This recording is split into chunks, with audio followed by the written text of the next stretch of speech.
নমস্কার বন্ধুরা, অ্যাস্ট্রোলজার.ফ্রিক চ্যানেলেতে আপনাদেরকে স্বাগত জানাই। আগামী 5ই জুন হচ্ছে পরিবেশ দিবস, আন্তর্জাতিক পরিবেশ দিবস। সবুজ থাক সমস্ত পরিবেশ। এই দিন কিন্তু মেষ রাশি গোচরে প্রবেশ করতে চলেছে। তাই মেষ রাশির এই গোচর ফল আপনার জীবনে কিন্তু বয়ে নিয়ে আসবে নানা রকম জিনিস। প্রথমেই বলবো মেষ রাশির ফল। মেষ রাশিতে কিন্তু মঙ্গল থাকার জন্য মেষ রাশির আর্থিক উন্নতি খুব ভালো যাবে। মেষ রাশি নতুন নতুন জায়গাতে ইনভেস্টমেন্ট করতে পারবে এবং ভালো রিটার্ন পাবে।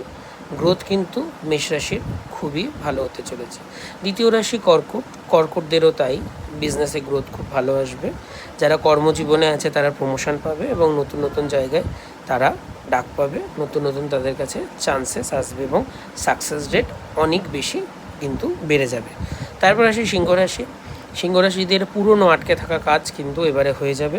দীর্ঘদিন ধরে যারা লোনে ভুগছ তারা কিন্তু তাদের লোন মুক্তির সুযোগ পেয়ে যাচ্ছ।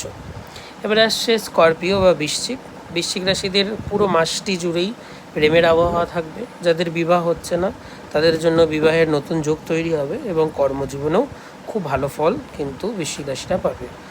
এবার বলি পুরো মাস জুড়ে আপনাদেরকে কী করতে হবে। প্রথমেই করতে হবে ধ্যান, মেডিটেশন। যে কোনো রকম মেডিটেশন পদ্ধতি আপনারা ইউজ করুন এবং 10 থেকে 15 মিনিট করে চোখ বন্ধ করে মেডিটেশন করে নিজের কুলকুণ্ডলী শক্তিকে জাগরিত করুন। তার সাথে লাল সিঁদুরের টিপ পরুন, কপালে স্নান করে উঠে এবং মাটিতে জলদান করুন। প্রত্যেক দিন আপনার গাছের মাটিতে জলদান করুন, এতে করে আপনার মঙ্গল খুব ভালো হবে। এরকম নতুন নতুন ভিডিও পেতে আমাকে লাইক, শেয়ার, কমেন্ট করুন ভিডিওটির মধ্যে এবং সবার সাথে শেয়ার করুন। ধন্যবাদ।